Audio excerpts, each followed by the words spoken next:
सारे भारत के लोग सुने, जो नहीं सुन पाए उनको सुना दिया जाए। कल एक सामूहिक रूप में विश्व वंदनीय हम सबके हृदय सम्राट पूज्य आचार्य गुरुदेव विद्यासागर महाराज के पूरा भारत एक साथ कल विनयाञ्जलि सभा देना है। हम सब लोगों ने 25 तारीख निश्चित की है। 25 तारीख के दिन सबके लिए सुबह से कोई गम नहीं मनाना। प्रत्येक व्यक्ति, भारत के प्रत्येक जैनी को अपने दरवाजे 5 दीपक जलाना है घी के। 5 शोक नहीं, शोक की बात नहीं है, कोई काली पट्टी नहीं बांधना अपने यहाँ साधु की समाधि और भगवान का निर्माण। अपन तो रोते इसलिए हैं कि अपने ऊपर जो उनका उपकार हुआ है, उनके उपकारों को अपन अब कैसे प्राप्त करेंगे। जो खेद आ रहा है अपन को, मुझे भी आया। किस लिए आया? इसलिए कि उनकी समाधि हो गई? नहीं नहीं नहीं, इसलिए आया कि हमारे ऊपर जो उपकार हो रहा था अब वो उपकार नहीं हो पाएगा। तो महापुरुषों के वियोग में शोक स्वार्थ से आता है, उनके जाने और नहीं जाने का तो खुशी। प्रत्येक व्यक्ति अपने घर पर सुबह उठ करके 5 दीपक कम से कम जलावे। 5 दीपक इसलिए क्योंकि वो पंचाधार के धारी थे। अधिक जलाओ तो 36 दीपक जला सकते हो, क्योंकि वो 36 मूल गुण धारी थे। ये कार्य करना है अपने अपने मंदिरों में, जहाँ भी हो। आचार्य परमेष्ठी सच एक पूजा करना है आचार्य महाराज की। सभी लोग एक पूजा कल पूरे भारत के लोग जब मंदिर जाएं, पुरुष बच्चे सब महिलाएं, आचार्य परमेष्ठी की पूजा करना है। पूजन करने के बाद वह भी विनयाञ्जलि अर्पित कर सकते हैं। उस समय भी 36 दीपकों से महाराज का चित्र आदि लगा करके सामूहिक अपना एक औपचारिकता कर सकते हैं। और विनयाञ्जलि तो आपको जैसे करना है, जुलूस के रूप में आप बढ़िया झंडे लेकर, जयकारे लेकर करें। मौन लेकर कोई शोक में जा रहे हैं क्या? अरे खुशी और आनंद है कि हमारे आचार्य परमेष्ठी एक समाधि का रूप लेकर के कल उसमें रूप में प्राप्त हुए।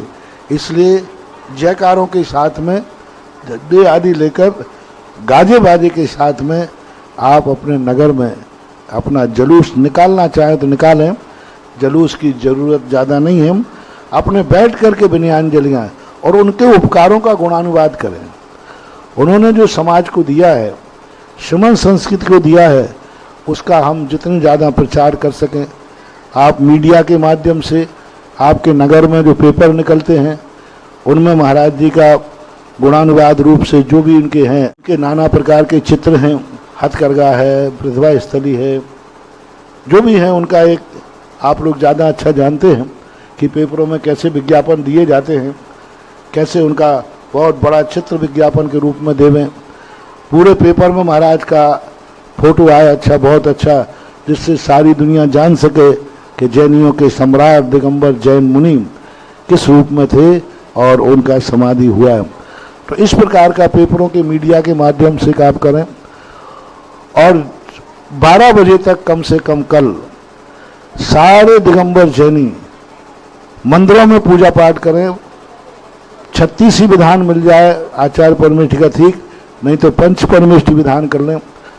और सभी लोग 12 बजे तक यदि प्रतिष्ठान बंद रखें और उतना समय मंदिर में गुरु की विनयाञ्जलि में निकालें तो सबसे बड़ी विनयाञ्जलि होगी। 12 बजे के बाद फिर आप दुकान खोल लें। मंदिर में सुबह का टाइम आपका पूजा हो, आचार्य श्री की सामूहिक पूजा करो और फिर विनयाञ्जलि हो वहीं। फिर उसके बाद आप लोग जाकर के अपने प्रतिष्ठान आदि खोलें तो बहुत अच्छा। कुछ कदाचित यदि आपको सुबह ऐसी स्थिति न बन पाए तो दोपहर में 2 बजे के बाद जो भी आपका समय निश्चित हो, उस समय भी आप अपने चौराहों पर, सड़कों पर, सार्वजनिक स्थलों पर, वहाँ पर विनयाञ्जलि सभा रख सकते हैं जहाँ आपको सुविधा मिल जाए।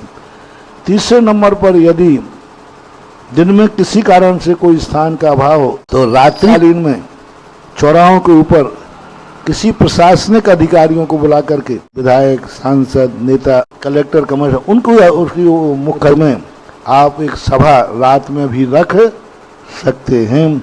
ये बुनियादजली कल 25 तारीख का पूरे दिन भर का हमने बता दिया। अब आपकी जैसी सुविधा पड़े वैसी करें और बहुत अच्छी तरह बनाएं। और कल दीपक जब जलाओ, हर व्यक्ति अपने घर के सामने आचार परमेष्टि को ध्यान करते हुए कोई रंगोली डाले, अति उत्तम है।